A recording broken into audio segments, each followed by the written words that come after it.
Last year भी जो है वो 2 दिन एग्जाम हुआ था। तो ये तीनों को ऐड करके आपका होता है 145 डिवाइडेड बाय 3, आपका जो है वो 45% से। तो सीईटी में मिनिमम 50 परसेंटाइल चाहिए होंगे या फिर उससे ऊपर। तो बीएससी नर्सिंग ये जो कोर्स है उसका एनुअल फी, 1 साल का फी जो है पूछोगे तो private colleges as per my data it could be around 247, और उनको गवर्नमेंट कॉलेज में एडमिशन मिला है, 95 परसेंटाइल मार्क्स मिले हैं और कम समय में। Hello everyone, welcome back to learn rate. तो फाइनली क्लास 12 का बोर्ड एग्जाम कंप्लीट हो चुका है, और 12 का बोर्ड एग्जाम होने के बाद बहुत से स्टूडेंट्स कमेंट कर रहे हैं कि नर्सिंग सीईटी 2026 जो है उसके बारे में हमें पूरा प्रॉपर इन्फॉर्मेशन चाहिए।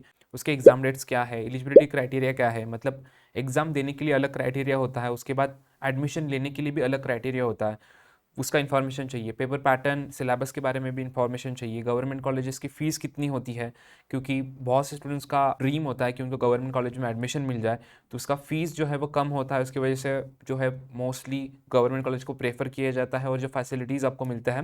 एंड टोटल गवर्नमेंट कॉलेजेस कितने हैं महाराष्ट्र के अंदर जिनका एडमिशन नर्सिंग सीईटी से होता है, प्राइवेट कॉलेजेस कितने हैं, कौन से कॉलेजेस है, एंड मेन स्टडी मटेरियल जो है वो हमें कौन सा फॉलो करना है ताकि आप नर्सिंग सीईटी 2026 में बेस्ट स्कोर कर पाए और गवर्नमेंट कॉलेज में एडमिशन ले पाए। तो ये सब जो डिटेल्स है वो हम इस वीडियो में डिटेल में डिस्कस करने वाले हैं। तो वीडियो काफ़ी इंपॉर्टेंट होने वाला है सभी स्टूडेंट्स के लिए। तो जल्दी इस वीडियो को लाइक करके चैनल को सब्सक्राइब कीजिए ताकि ऐसा ही क्वालिटी कंटेंट आपको हमेशा मिलता रहे, starting from your registration till admission, and admission के बाद भी आपको जो है वो पूरा सपोर्ट एंड गाइडेंस हमेशा मिलता रहे। ओके, सो चलिए स्टार्ट करते हैं एग्जाम डेट्स के बारे में। सो आपको पता ही होगा एग्जाम डेट्स ऑलरेडी डिक्लेयर हो चुके हैं।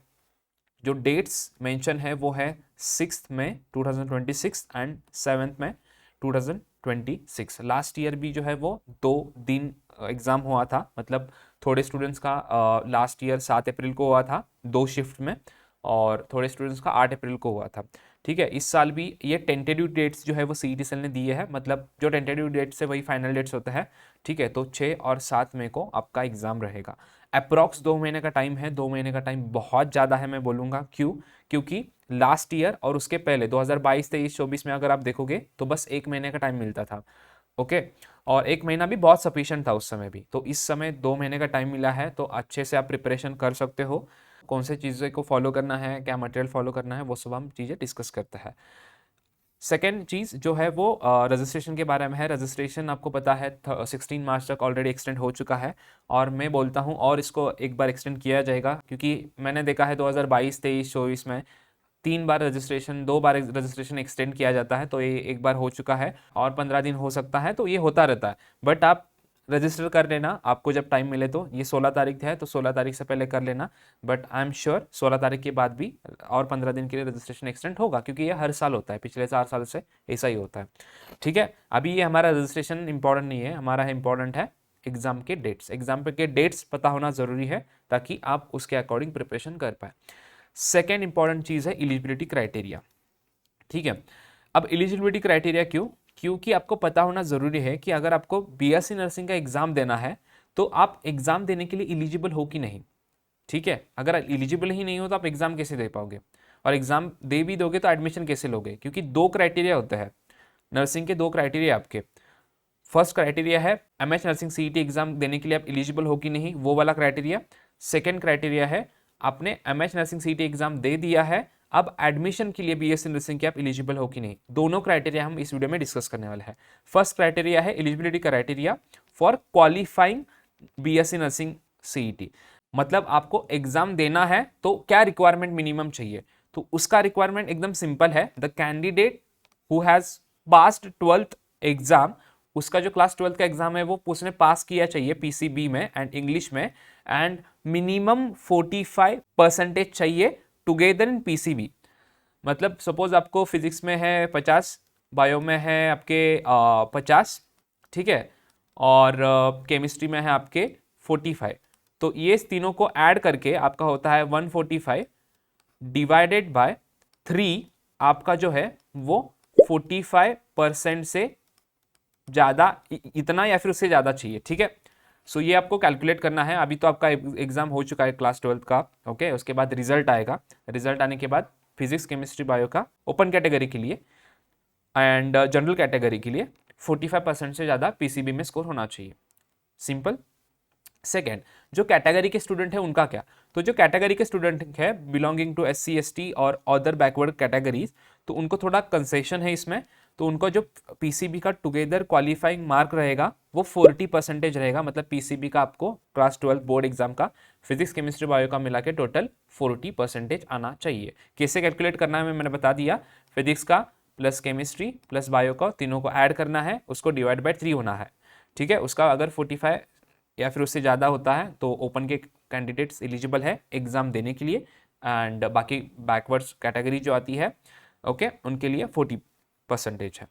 अब सेम क्राइटेरिया जीएनएम का है। देखो जीएनएम का भी सेम ही रहता है, सिलेबस सेम रहता है, क्राइटेरिया सेम रहता है, जो स्टडी मटेरियल आपको फॉलो करना है वो भी सेम रहता है। तो जीएनएम के स्टूडेंट हर बार कमेंट करके पूछते हैं कि हमें जीएनएम का भी बता दो, जीएनएम का भी इन्फॉर्मेशन दो। तो जो भी बीएससी नर्सिंग सीईटी के लिए इन्फॉर्मेशन दिया जा रहा है सेम ही इन्फॉर्मेशन आपके लिए भी है, क्योंकि पेपर आपका सेम ही रहेगा दोनों का। ठीक है, फॉर्मेट भी सेम ही रहेगा, एक ही एक पेपर आपको दोनों को देना होगा नर्सिंग सीईटी 2026।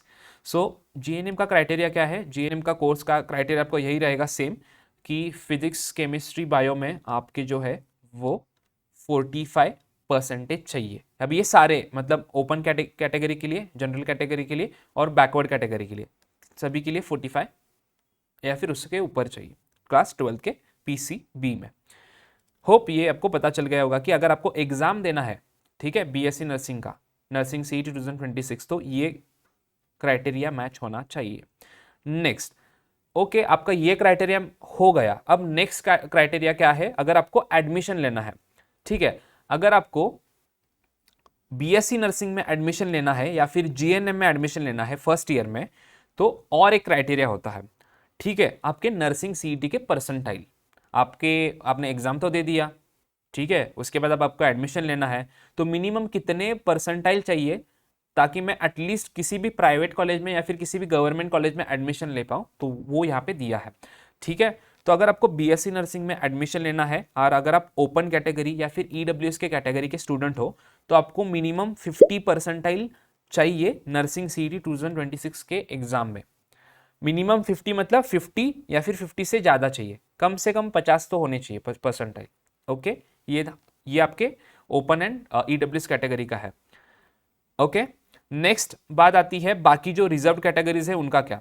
ठीक है, उससे पहले और भी डिटेल से देखो। A candidate belonging to other reservation, जो आपका कॉन्स्टिट्यूशनल रिजर्वेशन है and other reservation with person with disability, उनको 40% चाहिए। मतलब फॉर एग्जांपल जो पर्सन विद डिसेबिलिटी है उसको 40% चाहिए होगा, जो ओपन एंड ईडब्ल्यूएस के स्टूडेंट है उसको 50% या फिर उससे ऊपर चाहिए होगा, एंड जो दूसरे कैटेगरी के स्टूडेंट्स है यहाँ पे दिया है देखो, जनरल कैटेगरी, मतलब जो जनरल कैटेगरी का स्टूडेंट है बट वो डिसेबल्ड है, मतलब पीडब्ल्यूडी में है, तो उसको 45% या फिर उससे ज़्यादा चाहिए। मैं शॉर्ट में अगर बताऊं, यहाँ पे लिखता हूं मैं एकदम सिंपल वे में, ठीक है, ओपन या फिर ईडब्ल्यूएस है तो सीईटी में मिनिमम 50% चाहिए होंगे या फिर उससे ऊपर। अगर ओबीसी, ठीक है, SC ST EWS, sorry EWS नहीं, बाकी जो भी है एसबीसी वगैरह, ठीक है, आप वो उसमें इंक्लूड करना, उनको मिनिमम 40% चाहिए होंगे। ठीक है, उसके बाद जो स्टूडेंट पीडब्ल्यूडी है, पर्सन विद डिसेबिलिटी, उनको 45% चाहिए होंगे। It is a simple as that. Okay, and same for GNM. देखो जीएनएम का भी सेम ही है। The candidate must have appeared for nursing CET. Okay, अब जीएनएम का अलग है। देखो जीएनएम में क्या बोला है, बस नर्सिंग सीईटी एग्जाम आपने देना चाहिए। ओके, बाकी आपको 5% आए, 10% आए, 20% है, जितना भी आए चलेगा, बट यहाँ पे बस लिखा है देखो, the candidate must have appeared मतलब एग्जाम देना है नर्सिंग सीईटी 2026 का, एंड तभी आप एलिजिबल हो पाओगे। ठीक है, तो जीएनएम का बहुत आसान है। देखो जो जिन स्टूडेंट को बीएससी नर्सिंग में कम परसेंटाइल आता है, मतलब कम मतलब 50% से कम, 45% से कम, 40% से कम, तो एक उनके पास दो ऑप्शन होते हैं, एक तो एक ड्रॉप ले लो, नहीं तो जीएनएम में एडमिशन मिल जाएगा आराम से। ठीक है, सो एलिजिबिलिटी क्राइटेरिया के बारे में ये डिटेल्स था। आगे बढ़ने से पहले आपको रिक्वेस्ट है, वीडियो को लाइक नहीं किया तो वीडियो को लाइक करके चैनल को सब्सक्राइब कर दो, क्योंकि सारा कंटेंट आपको इस चैनल के ऊपर मिलने वाला है, and live sessions, marathon session absolutely free of cost रहेंगे, पिछले 4 सालों से हम प्रोवाइड करते आए हैं, और वहाँ से क्वेश्चन आपके डायरेक्टली एग्जाम में आ रहा है। ठीक है, सिंपली आप यूट्यूब के ऊपर सर्च कर सकते हो BSc नर्सिंग लर्नोलेट स्टूडेंट फीडबैक, तो स्टूडेंट का फीडबैक आपको दिख जाएगा कि कितने क्वेश्चंस आए थे as it is. Okay, next है आपका थर्ड, जो कि है आपका पेपर पैटर्न एंड सिलेबस। इसके ऊपर मैंने ऑलरेडी वीडियो अपलोड कर दिया है, तो ऊपर ऊपर से मैं आपको बता देता हूँ। ऑनलाइन आपका एग्जाम रहता है कंप्यूटर के ऊपर। ओके, महाराष्ट्र में आपके अलग अलग सेंटर्स पे एग्जाम होगा, आपके ही डिस्ट्रिक्ट में आपको सेंटर अलोकेट हो जाएगा, डोंट वरी अबाउट इट। ठीक है, मतलब आप कोल्हापुर के होंगे तो वही उसी एरिया के कॉलेज में आपको जाके एग्ज़ाम देना होगा। ठीक है, उसका सिलेबस अगर आप देखोगे तो वो है आपका क्लास 12 का पूरा फिजिक्स का, केमिस्ट्री, बायो एंड इंग्लिश का महाराष्ट्र बोर्ड का सिलेबस। ठीक है, क्लास 11 का मेंशन नहीं है, बट क्लास 11 का भी थोड़ा बहुत आता है, क्योंकि क्लास 12 का सिलेबस से थोड़े थोड़े ऐसे कॉन्सेप्ट्स है जो क्लास 11 के ऊपर डिपेंड है। ठीक है, नेगेटिव मार्किंग नहीं रहेगा, मतलब आपका जैसा नीट में या फिर JEE में होता है ना, नेगेटिव मतलब आपने कोई क्वेश्चन गलत किया तो माइनस में नहीं जाएगा, नो नेगेटिव मार्किंग। तो इस केस में आप सारे क्वेश्चन अटेंड कर सकते हो, और कुछ क्वेश्चन का आंसर नहीं बन रहा है तो तुक्का मार सकते हो। ठीक है, लॉजिकल तुक्का। ओके, एंड नेक्स्ट है कि एक क्वेश्चन 1 मार्क के लिए रहेगा। टोटल 5 सेक्शन होंगे, फिजिक्स, केमिस्ट्री, ओके, उसके बाद आपका biology, English and nursing aptitude, 5 sections रहेंगे। हर सेक्शन में 20 क्वेश्चन, 20 क्वेश्चन 20 मार्क। ठीक है, 5 सेक्शन के 20 total 100 questions, 100 marks. Hope you got the point. तो यहाँ पे दिया है, देखो सारा इन्फॉर्मेशन, जहाँ जिस फॉर्मेट में दिया है उस फॉर्मेट में पेपर आएगा। 20 क्वेश्चन MCQ रहेंगे, सारे क्वेश्चन MCQ के फॉर्मेट में रहेंगे। यहाँ पे मेंशन है मल्टीपल चॉइस क्वेश्चन, मतलब एक क्वेश्चन होगा, उसके 4 ऑप्शन होंगे, वो आपको यहाँ पे सिलेक्ट करने रहेंगे। 90 मिनट्स का टाइम रहेगा, मतलब 100 टोटल क्वेश्चन आपको 90 मिनट्स में सॉल्व करने हैं। तो आप अगर कैलकुलेट करोगे तो अप्रॉक्सीमेटली 45 to 50 सेकेंड्स में आपको एक क्वेश्चन को सॉल्व करना होगा। ठीक है, डोंट वरी, बहुत आसान पेपर होता है। हम पूरा लर्नोलेट के ऊपर पूरा डिपेंड होके चल सकते हो। ठीक है, आप आपके कोई भी सीनियर, जो कोई भी महाराष्ट्र के किसी भी गवर्नमेंट कॉलेज में आप जाके, किसी भी प्राइवेट कॉलेज में जाके आपको वहाँ पे लर्नोलेट के स्टूडेंट मिलेंगे जिनका एडमिशन सिलेक्शन लर्नोलेट से हुआ है। ठीक है, सो कोई भी आपका सीनियर हो उनसे भी पूछ सकते हो, क्योंकि बिंदास्त आप एक बार यहाँ से रिसोर्सेज आप लाइक फॉलो किए तो किसी और जगह पे 10 रिसोर्सेज फॉलो करने की ज़रूरत नहीं रहेगी आपको। एक रिसोर्स के ऊपर, मतलब एक चैनल के ऊपर डिपेंड रह के आपका पूरा आपका एग्जाम के रजिस्ट्रेशन से लेके, मतलब एग्जाम के पहले जो रजिस्ट्रेशन होता है, उसके बाद एग्जाम होता है, एग्जाम होने के बाद आपका पूरा एडमिशन प्रोसेस स्टार्ट होता है, एडमिशन प्रोसेस स्टार्ट होने के बाद एडमिशन होता है। तो पूरा A से लेके Z तक पूरा प्रोसेस में हम आपके साथ रहता है। ओके, पूरा गाइडेंस सब कुछ जो है वो आपको इस चैनल के माध्यम से मिलता है। सो एक चैनल के ऊपर आप टोटली डिपेंड रह सकते हो। ठीक है, ओके, सो ये था आपका पेपर पैटर्न एंड सिलेबस के बारे में। 4th पॉइंट आता है आपका गवर्नमेंट कॉलेजेस की फीस कितनी है। तो देखो, गवर्नमेंट कॉलेज में स्टूडेंट का एडमिशन लेने का मोटो बस ये नहीं होता कि फैसिलिटीज़ अच्छे है और गवर्नमेंट जॉब मिल जाए। सेकंड ये भी होता है कि उसकी कॉलेजेस की फ़ीस जो है वो कम है। ठीक है, अगर आप प्राइवेट कॉलेजेस के बारे में देखोगे तो प्राइवेट कॉलेजेस की फ़ीस 70-80 हज़ार होती है पर ईयर की। तो टोटल 4 साल का आपका BSc नर्सिंग है, तो 3,50,000 तक जाता है। अगर आप गवर्नमेंट कॉलेज में जाओ तो वो बहुत कम होता है। ठीक है, कितना होता है आप यहाँ पर देख सकते हो। तो ये जो फीस है 2025-26 के एडमिशन्स के लिए है। तो इस साल 26-27 का एडमिशन होगा तो थोड़ा 500,000 रुपये हर साल गवर्नमेंट कॉलेज का भी फी बढ़ता है। ठीक है, तो BSc नर्सिंग ये जो कोर्स है उसका एनुअल फी, एक साल का फी जो है 23,100 रुपये है गवर्नमेंट कॉलेज का। ठीक है, उसमें 2 टाइप का फी होता है, ठीक है, एनुअल ट्यूशन फी एंड एक होता है आपका डेवलपमेंट फी। तो गवर्नमेंट कॉलेज में आपका डेवलपमेंट फी नहीं होता, खाली ट्यूशन फी होता है। और बाकी मतलब बाकी सारे कॉलेजेस में, प्राइवेट सारे कॉलेजेस में आपको डेवलपमेंट फी भी देना होता है। डेवलपमेंट फी बहुत ज़्यादा होता है वहाँ पे। ठीक है, मैं वीडियो डाल दूंगा कि हर कॉलेज का कितना, प्राइवेट कॉलेज का भी कितना कितना आपका फीस है, गवर्नमेंट कॉलेज का तो मैंने आपको बता दिया। ठीक है, नेक्स्ट कौन से टॉपिक के ऊपर वीडियो चाहिए वो आपको कमेंट करके बताना है। वीडियो कैसा लगा वो भी बताना है, और हाइप लाइक करना है, और हाइप का एक बटन है वो उसके ऊपर भी क्लिक करना है। ठीक है, सो ये 23,000 हो गया। अब इसके अलावा और भी थोड़ा फीस होता है, जैसे कि अपार्ट फ्रॉम दिस, जो ट्यूशन फी छोड़ के और भी फैसिलिटीज जो प्रोवाइड किए जाते हैं कॉलेज से, उसके भी जो सेपरेट फी है वो यहाँ पे होता है, वो होता है एडमिशन फी।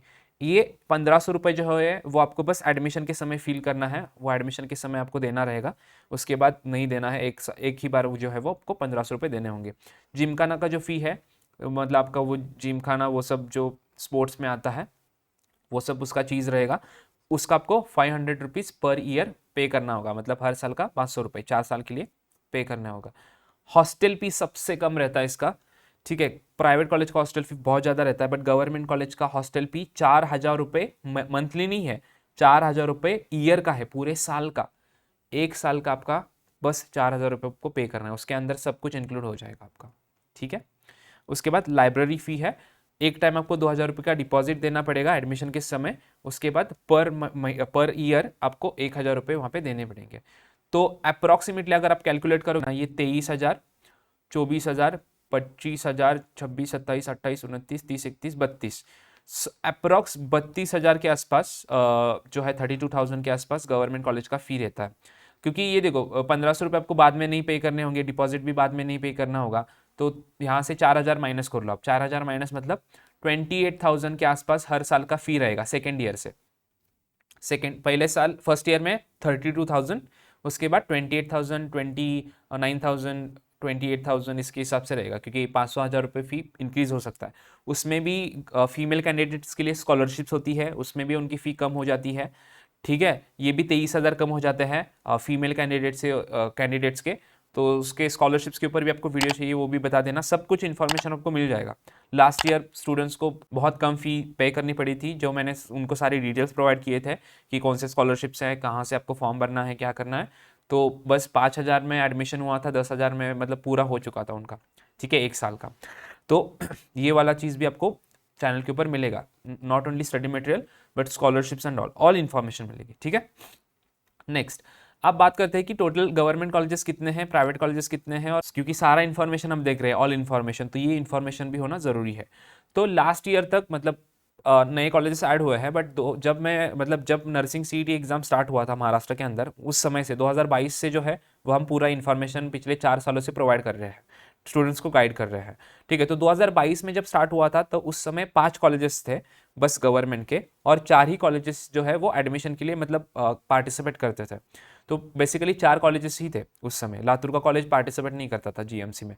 अब 2025 के कैप राउंड से मतलब पहले 5 कॉलेज थे और उसके बाद 11 नए कॉलेजेस ऐड हुए, ठीक है।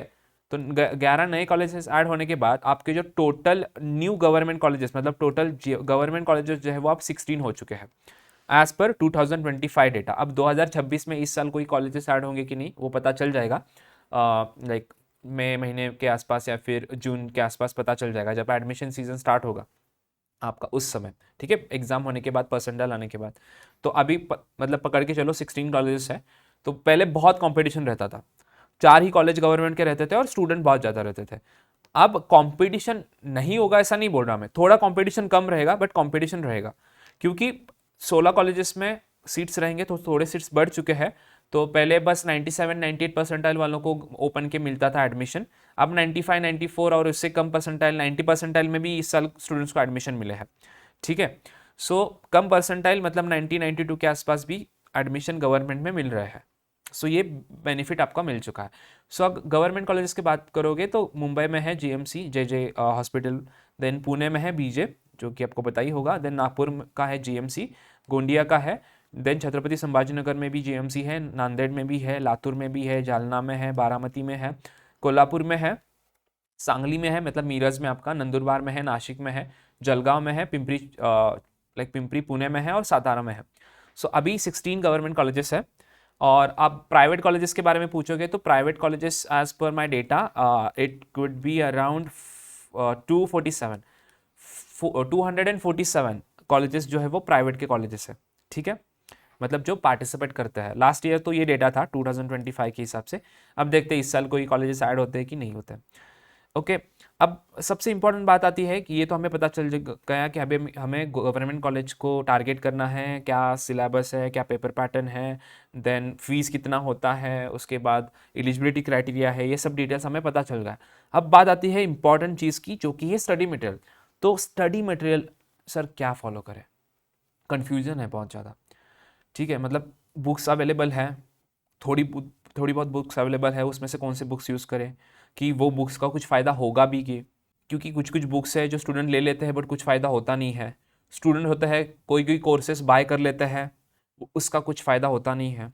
ठीक है, तो कौन सा ऐसा मटेरियल फॉलो करें जो लर्नरलेट के पिछले साल के, उसके पिछले साल के और बहुत से मतलब 4-5 सालों में जो एग्ज़ाम हुआ उसमें स्टूडेंट ने फॉलो किया है और उनको गवर्नमेंट कॉलेज में एडमिशन मिला है, 90-95 परसेंटाइल मार्क्स मिले हैं और कम समय में। ठीक है, मैं ऐसे भी एग्जाम्पल्स हैं जिन्होंने 5-10 दिन प्रिपरेशन करके 92 परसेंटाइल लाए। अब ये लक के ऊपर नहीं है, उन्होंने उतना ही किया जितना एग्जाम में आने वाला था, आ सकता था। आप बोलोगे कि आपको कैसे पता एग्जाम में क्या आएगा? अब पिछले 4 सालों से हम प्रोवाइड कर रहे हैं तो समझ में आता है कि क्या एग्जाम में पूछा जा सकता है। ठीक है, बेसिकली आप यूट्यूब के ऊपर जाके सर्च कर लेना लर्नरलेट स्टूडेंट फीडबैक, आपको पता चल जाएगा। उस फीडबैक में स्टूडेंट्स ने सब इन्फॉर्मेशन दिया है, कहाँ से कितने क्वेश्चन आए, क्या है। ठीक है, अब मैं डिटेल में नहीं बताना चाहता क्योंकि आप उसके ऊपर ही डिपेंड रहोगे फिर। ठीक है, सो बेसिकली आपने जैसे देखा कि 12th का सिलेबस है महाराष्ट्र बोर्ड का, तो बेस सिंपल है। फिजिक्स केमिस्ट्री बायो के लिए आपको महाराष्ट्र के टेक्स्ट बुक फॉलो करना है। रीड बाय रीड बायो का लाइन बाय लाइन आप रीड कर लेना, थेरी वगैरह पढ़ लेना, नोट्स वगैरह मैं सब आपको प्रोवाइड कर दूंगा, डोंट वरी। तो मेजर फोकस आपको ये चीज़ के ऊपर करना है। ठीक है, कोई दूसरा बुक लेने की ज़रूरत नहीं है। ठीक है, अगर कोई अच्छा बुक हो तो मैं खुद आपको प्रेफर कर दूंगा। ठीक है, अगर मुझे लगता है जेन्युइनली, अगर मुझे लगता है कि भाई ये मार्केट में बुक है, अच्छा है, अच्छे क्वेश्चंस है, अच्छे नोट्स है, तो मैं खुद आपको रिकमेंड कर दूंगा। बट अभी तक मुझे कुछ ऐसा अच्छा बुक नहीं मिला 2026 तक जो आपके लिए फ़ायदेमंद रहे, क्योंकि आप पे करके लोगे। ठीक है, फ्री में मिल रहा है तो मैं आपको बोल देता, बट पे करके ले रहे हो तो उसके हिसाब से मुझे अभी तक कोई अच्छा बुक नहीं मिला है। मतलब मार्केट में कोई अच्छा बुक नहीं है जो अब मैं आपको सजेस्ट करूंगा। मैं अभी फिलहाल आपको महाराष्ट्र बोर्ड का बुक रिकमेंड कर रहा हूँ। ठीक है, अब सेकेंड है लर्नरलेट के लाइव सेशंस। आप लर्नरलेट चैनल के ऊपर जाओ, लाइव सेक्शन में जाओ। ठीक है, लाइव का सेशन होता है, उसमें आप 2022 के देखो, 2023 के देखो, 2024 के देखो, 2025 के देखो। ठीक है, जब से नर्सिंग सीटी का एग्जाम स्टार्ट हुआ है, हर साल हमने फ्री ऑफ कॉस्ट महामैराथन के सेशंस लिए हैं, जिसमें मैंने most important questions, previous year questions and बाकी प्रैक्टिस सेशंस, ये सब कुछ absolutely free of cost provide किया है और वहां से एज इट इज क्वेश्चन आए हैं, एज इट इज। ठीक है, कमेंट सेक्शन देख लेना उसके। ठीक है, फीडबैक के वीडियोस देख लेना, आपको पता चल जाएगा कि वहाँ से ही क्वेश्चन आए। 50% 60% से ऊपर आप बोल सकते हो, ज़्यादा से ज़्यादा पूरे क्वेश्चन वहाँ से आए। बट बस उसके ऊपर डिपेंड मत रहना, ये आप प्रैक्टिस के लिए कर सकते हो। अब इसके जो सेशंस है, अब आपका ये डाउट होगा कि कब स्टार्ट होंगे। जल्द ही सेशंस जो है मैराथन के, लाइव सेशन, प्रैक्टिस सेशन जो है वो ये जो है सारे स्टार्ट होने वाले हैं इसी चैनल के ऊपर, एब्सोल्युटली फ्री ऑफ कॉस्ट। ठीक है, और ज़्यादा से ज़्यादा प्रैक्टिस होगा इस बार, क्योंकि 2 महीने का टाइम आपको मिला है। मैं आपको बोल रहा हूँ 2 महीना मोर देन इनफ है, क्योंकि 1 महीने में भी, 15 दिन में भी जो प्रिपरेशन है वो अच्छे से हो सकती है। 2 महीने के समय में तो एकदम बेस्ट प्रिपरेशन होगी। ठीक है, बहुत ज़्यादा प्रैक्टिस होगी, सब कुछ इस चैनल के ऊपर आपको मिलेगा। उसके लिए बस आपको वीडियो को लाइक करके चैनल को सब्सक्राइब करना है, क्योंकि जब आप सब्सक्राइब करोगे तभी जब मैं लाइव जाऊँगा उसका नोटिफिकेशन आपको आएगा कि लाइव सेशन स्टार्ट हो चुका है, आप ज्वाइन कर लो। ठीक है, एंड आपके जो भी डिस्क्रिप्शन बॉक्स में टेलीग्राम के चैनल है हमारे एंड व्हाट्सअप के चैनल है वो ज्वाइन कर लेना, क्योंकि वहाँ पर भी मैं लिंक शेयर कर दूंगा लाइव सेशंस की। ठीक है, सो ये सारा कंटेंट आपको मिल जाएगा। उसके साथ ही हम हर साल लर्नरलेट स्टडी मटेरियल स्टूडेंट्स को प्रोवाइड करते हैं, जिसमें मॉक टेस्ट होते हैं जहाँ से एज इट इज़ क्वेश्चन आते हैं। ठीक है, नोट्स एंड इंपॉर्टेंट क्वेश्चंस ये भी मैं प्रोवाइड करूंगा, बट इसके लिए थोड़ा टाइम लगेगा, क्योंकि इसके लिए बैकएंड पे टीम काम करती है, क्वेश्चंस बनाती है स्टूडेंट्स के लिए। जो फैकल्टीज़ है स्टूडेंट्स के लिए सीईटी के पेपर्स बनाते हैं। ठीक है, जो प्राइवेट इंस्टीट्यूट्स के लिए पेपर्स बनाते हैं। सो ये सारे मेंबर्स होते हैं जो कि आपके लिए पेपर्स बनाते हैं, नोट्स बनाते हैं, इंपॉर्टेंट क्वेश्चंस ड्राफ्ट करते हैं। मैं भी रहता हूँ उसमें। तो ये सारे चीज़ होने के लिए थोड़ा टाइम लगता है, तो ये चीज़ आपको थोड़ा टाइम में मिलेगा, मतलब ज़्यादा टाइम नहीं, बट थोड़ा टाइम लग सकता है। एग्जैक्ट में डेट और टाइम में नहीं बता पाऊंगा, क्योंकि इसका मैं बता सकता हूँ जल्द ही ये जो सेशन है फ्री ऑफ कॉस्ट स्टार्ट होंगे, बट बाकी जो मटेरियल है वो आपको मिल जाएगा। बस इतना मटेरियल आप ब्लाइंडली फॉलो करके गवर्नमेंट कॉलेज में आराम से एडमिशन ले सकते हो। ठीक है, 99% 95% आराम से। बट ये जो मैं बताऊंगा वो आपको डेडिकेटेडली करना है, 1 महीना हो या फिर 2 महीना हो। मैं आपको ये भी बताऊंगा, आप 1 महीना मेरा फॉलो करोगे प्रॉपरली फिर भी आपका सिलेक्शन अच्छे से होगा। 15 दिन फॉलो करोगे फिर भी होगा, क्योंकि जो 15 दिन में बताऊंगा बट वो प्रॉपर फॉलो करना चाहिए। ठीक है, एग्जाम्पल्स बहुत सारे हैं, आपको मिल जाएंगे मैं। ओके, तो ये इतना जो मटेरियल है वो आपके लिए सफिशिएंट है, मोर देन इनफ है, इतना करके भी आपका प्रॉपरली सिलेक्शन हो जाएगा। ठीक है, सो इस वीडियो में इतना ही गाइज। आई नो वीडियो बड़ा हुआ है बट पूरा सारा इन्फॉर्मेशन आपको इस वीडियो में मिल चुका है। ठीक है, तो होपफुली आप पूरा ऊपर प्रिपरेशन स्टार्ट कर दोगे अगर अभी तक नहीं किया है तो। एंड नेक्स्ट वीडियो कौन से टॉपिक के ऊपर चाहिए कमेंट करके बता देना, सो दैट उस टॉपिक के ऊपर मैं आपके लिए वीडियो अपलोड कर पाऊँ। ओके, एंड सो इस वीडियो में इतना ही। वीडियो पसंद है तो प्लीज़ वीडियो को लाइक कर देना, एंड चैनल के ऊपर नहीं तो चैनल को सब्सक्राइब करो एंड वीडियो को हाइप करो, सो दैट मैक्सिमम स्टूडेंट तक ये वीडियो जो है वो पहुंच जाए। मिलता है नेक्स्ट सेशन में, तब तक के लिए बाय बाय।